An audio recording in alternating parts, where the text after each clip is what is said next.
გამარჯობა, თქვენ უყურებთ ახალ საინფორმაციო პლატფორმას, სადაც მთავარი ღირებულება თავისუფლებაა. მე სოფიო ნაცვლიშვილი ვარ და ვტ საქართველოს ნიუსის გუნდთან ერთად წარმოგიდგენთ ახალ ამბებს.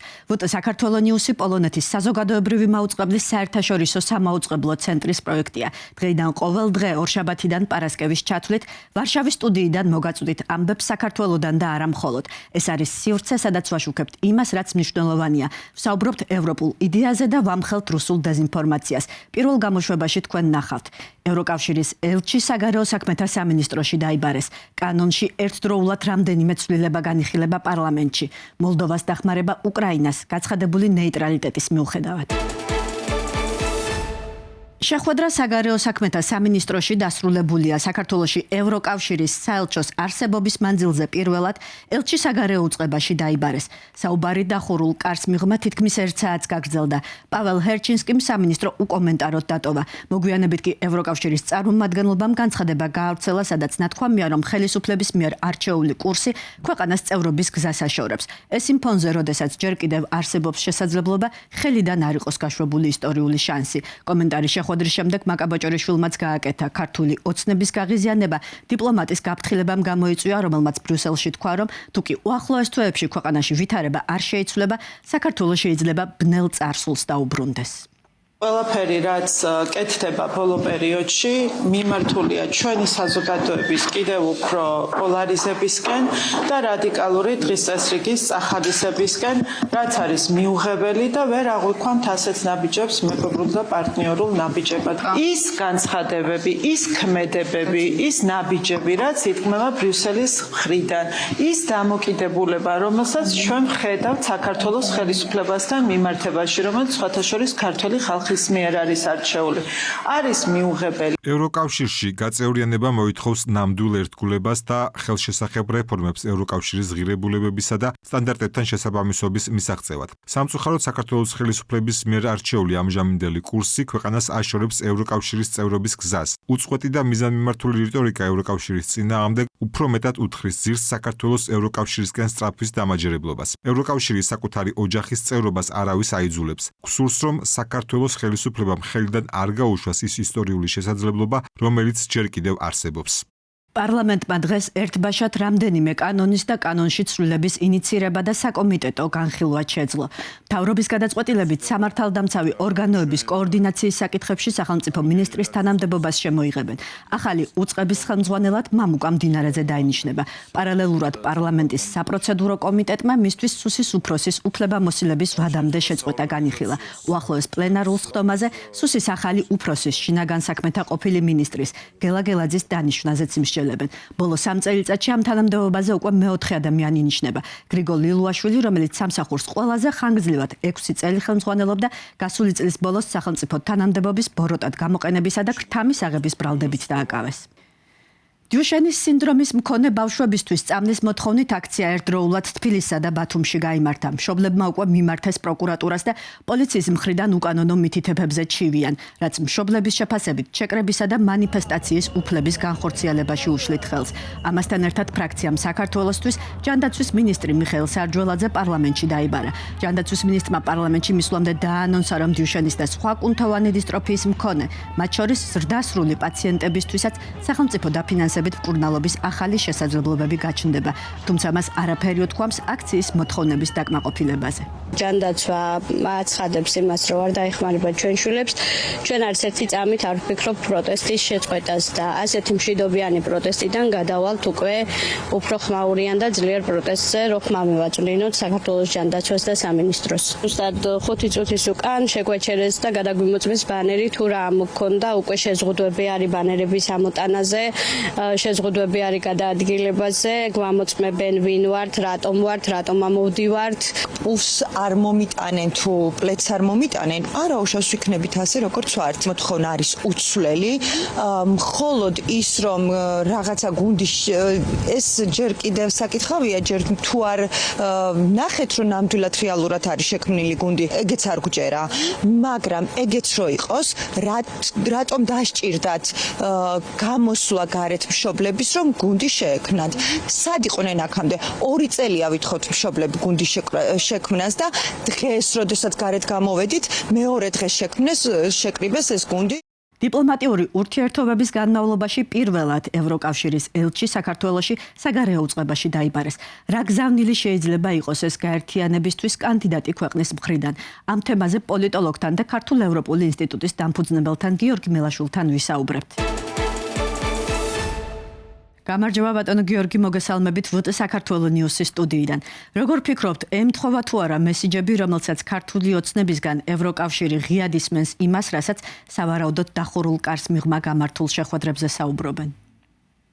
გამარჯობა, მოგესალმებით. ჩვენ ვხედავთ, რომ მთელი ბოლოდროინდელი პროპაგანდა, რომელსაც აწყობდა ქართული ოცნება, იყო აგებული ზუსტად ევროკავშირის წინააღმდეგ. ჩვენ azt ვხედავთ სოციალურ ქსელებში, ჩვენ azt ვხედავთ ტელევიზიებით, პროპაგანდისტული მაუწყებლებით, რომელსაც ქართული ოცნება აქტიურად იყენებს და არანაირად არ გამოგვიცხავთ, რომ ზუსტად იგივე კონსპიროლოგიას იმეორებს ქართული ოცნება, მათ შორის ჩვენ სასწავლო პარტნიორებთან შეხვედრებს. ამავდროულად ჩვენ იმასაც ვხედავთ, რომ ქართული ოცნება თითქოს ცდილობს იპოვოს გარკვეული გადარჩენის გზები ურთიერთობების, მაგრამ ისინი ცდილობენ, რომ ეს მოხდეს მხოლოდ ქართული ოცნების არგუმენტაციით და მათი მესიჯების ფარგლებში, რაც რა თქმა უნდა ეწინააღმდეგება საქართველოს ეროვნულ ინტერესებს და ეწინააღმდეგება ჩვენი ქვეყნის დასავლური არჩევანის განსხვავებული რიტორიკას, რომელიც არსებობს და რომელიც დაფიქსირებულია საქართველოს კონსტიტუციაში.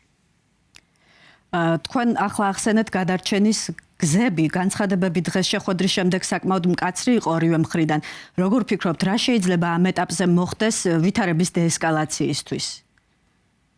დეესკალაციაზე პასუხისმგებლობა იკისრება მხოლოდ და მხოლოდ ქართულ ოცნებას. ქართულმა ოცნებამ აირჩია ეს რიტორიკული კურსი, რომელიც ეწინააღმდეგება ჩვენი ქვეყნის ეროვნულ ინტერესებს, რომელიც გვაშორებს ჩვენ ევროკავშირს და საბოლოო ჯამში მათი მთავარი მიზანი, როგორც ჩანს, არის რაღაცა საკუთარი პარალელური რეალობის, პარალელური ევროკავშირის შექმნა, რომელშიც ეტყობა არჩევნებში ორბანმა გაიმარჯვა და ოცნებას აქვს იმედები, რომ ეს ულტრაკონსერვატიული, ანტიდასავლური და უფრო მეტად პრორუსული კურსი ხდება დომინანტური ევროკავშირში. სინამდვილეში ჩვენ ხედავთ, რომ ეს არ მომხდარა და ახლა უკვე ქართული ოცნება დგას ძალიან დიდი პრობლემის წინაშე. მათი მთავარი ფარი ევროკავშირში აღარ არსებობს და ისინი აქტიურად ცდილობენ, რომ იპოვონ გარკვეული გზები, რომ ევროკავშირი მაინც აიძულონ მათ პირობებს დათანხმდეს, რაც სრულიად გაუგებარი არის, იმიტომ რომ საქართველოს უნდა ამ ალიანსში გაწევრიანება და არა პირიქით. ბოლო პერიოდში ძალიან ხშირად ისმის, რომ პრობლემა ბრიუსელის ბიუროკრატიაშია და არა საქართველოში. ეს ნარატივი რამდენად სახიფათოა ქვეყნის საგარეო კურსისთვის ზოგადად და მით უმეტეს იმ გზაზე, რომელზეც ახლა ჩვენ ვართ. ეს ნარატივი დამღუპველი არის, ეს ნარატივი პირდაპირ ეწინააღმდეგება ჩვენს ეროვნულ ინტერესებს, იმიტომ რომ მთელი ამ დროის განმავლობაში ეს იყო ქართული ოცნება, რომელმაც გადადგა არაერთი ანტიდემოკრატიული ნაბიჯი, ეს იყო ქართული ოცნება, რომელმაც გააღრმავა ანტიდასავლური რიტორიკა და ეს არის მხოლოდ და მხოლოდ ქართული ოცნება, რომელიც პასუხისმგებელი არის ჩვენი ურთიერთობების ფაქტობრივ გაყინვაზე. ევროკავშირმა ყველაფერი გააკეთა იმისთვის, რომ საქართველოსთვის ეჩვენებინა საკუთარი ერთგულება. კანდიდატის სტატუსი დაწყებული, DCFTA-ის გაღრმავებით დამთავრებული, ვიზა ლიბერალიზაცია და ასე შემდეგ. ამ ყველაფერზე პასუხად ქართულმა ოცნებამ აირჩია ერთი და იგივე ანტიდასავლური რიტორიკა, ერთი და იგივე ანტიდემოკრატიული ნაბიჯები. ბატონო გიორგი, თქვენ უკვე თქვით, რომ ევროკავშირმა ყველაფერი გააკეთა. ევროკავშირის განცხადებებიდან ჩანს, რომ ისინი ჯერ კიდევ ვიყენებენ დიპლომატიურ ენას ხელისუფლებასთან საუბრისას. რა შეიძლება ველოდოთ მომავალში? თქვენი აზრით, რა იქნება ყველაზე რეალისტური სცენარი 2-3 წლის პერსპექტივაში? არსებობს არაერთი სცენარი, რაზეც შეიძლება ვივარაუდოთ, მაგრამ ფაქტი არის, რომ უნგრეთში არჩევნების შემდეგ ევროკავშირი გახდა გაცილებით უფრო ქმედით უნარიანი. ეს ქმედით უნარიანობა მათ შორის გამოიხატება იმაში, რომ მას ახლა შეუძლია რეალური ნაბიჯების გადადგმა, ვიქტორ ორბანის ვეტო აღარ არსებობს და რა თქმა უნდა, ქართული ოცნებისათვის ეს არის სერიოზული პრობლემა, იმიტომ რომ აქამდე მათ იმედი იყო, რომ ევროკავშირი ვერაფერს ვერ იცავდა, აუცილებელი არის კონსენსუსი გადაწყვეტილების მისაღებად. ახლა უკვე სიტუაცია სრულიად შეიცვალა და ოცნებას მოუწევს ადაპტაცია ამ ახალი სიტუაციისაგან. ძალიან დიდი მადლობა იმისთვის, რომ იყავით ჩვენი პირველი სტუმარი გადაცემაში. იმედია კიდევ შევხვდებით ერთმანეთს. ახლა გემშვიდობებით. წარმატებებს გისურვებთ და ძალიან დიდი მადლობა. მადლობა.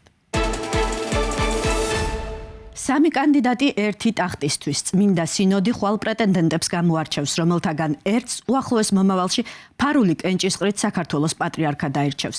ისტორიული სინოდის გადაწყვეტილებამდე ვოტე საქართველოს ნიუსი გთავაზობთ რეპორტაჟს მართლმადიდებელი მრევლის მოლოდინზე და იმ გავლენის აქტორებზე, ვისაც შესაძლოა ინტერესი ჰქონდეთ ქართული ეკლესიის საჭეპტყრობლად საკუთარი კანდიდატი გაიყვანონ. სალომე ბოკუჩავას სიუჟეტი.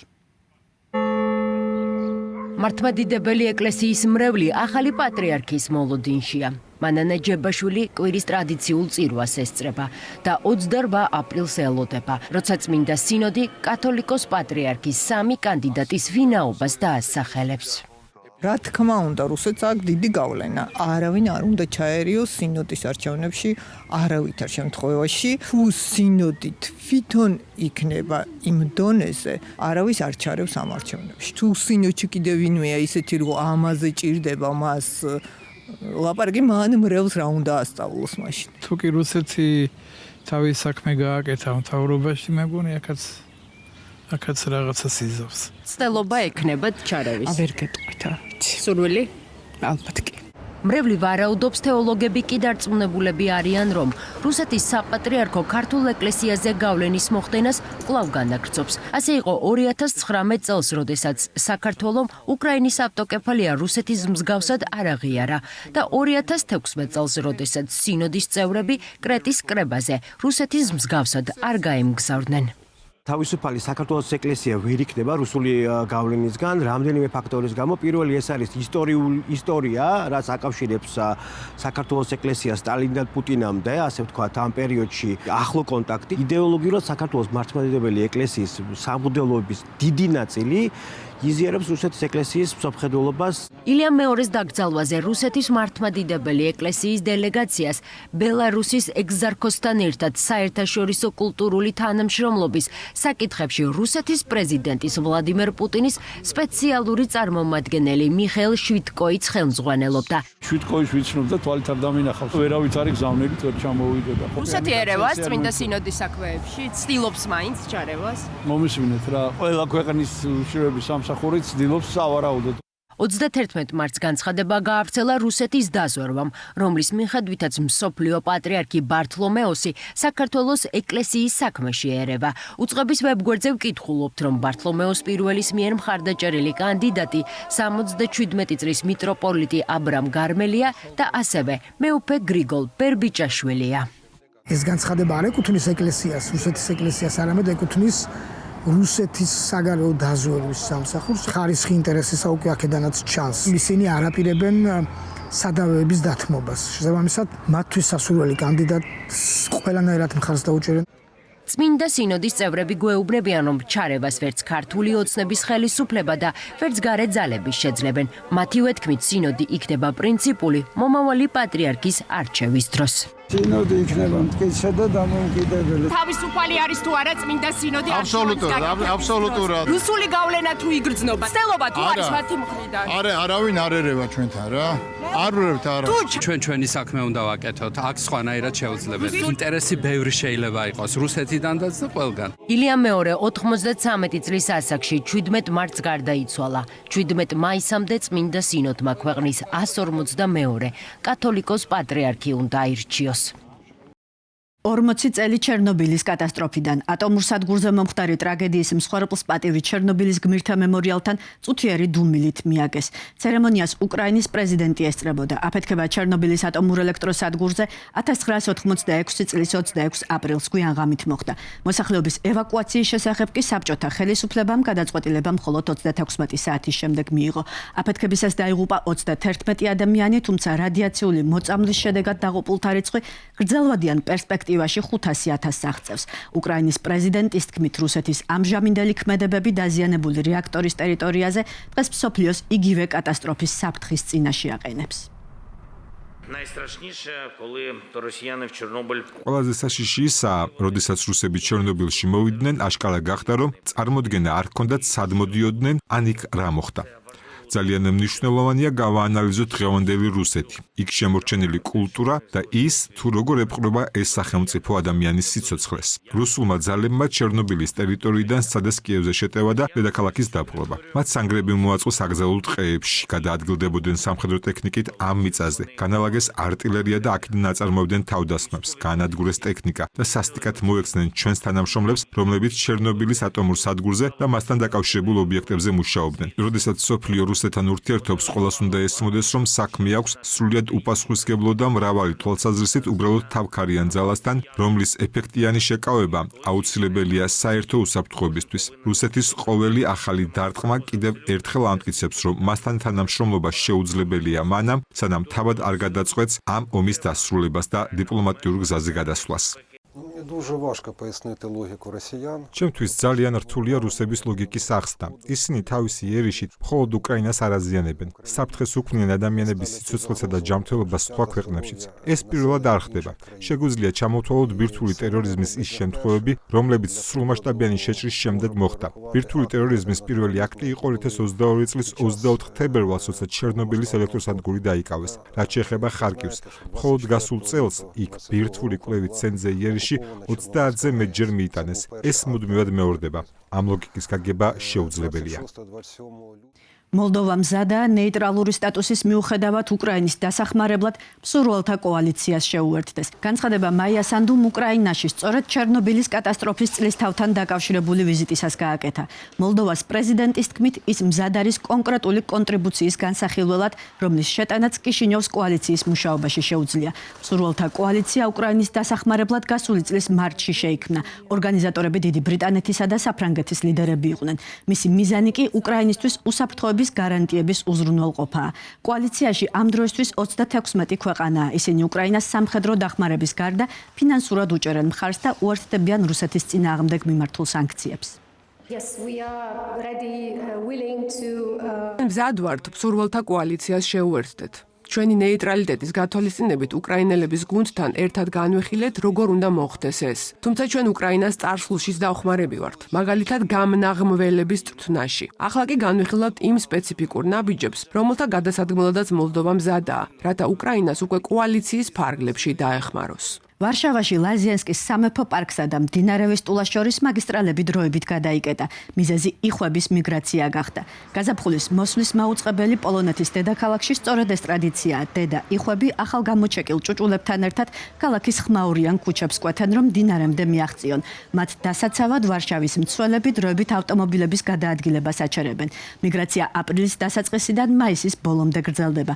ამ პერიოდში მოხალისეებს დღეში 3 ჯერ უწევთ მოძრაობის შეჩერება. დღეისთვის სულ ეს იყო, გახსოვდეთ, ჩვენ აქ ვართ ფაქტების სადარაჯოზე და გთავაზობთ თავისუფალ სიტყვას ინფორმირებული არჩევანისთვის. BT საქართველოს ნიუსი თქვენი პლატფორმაა.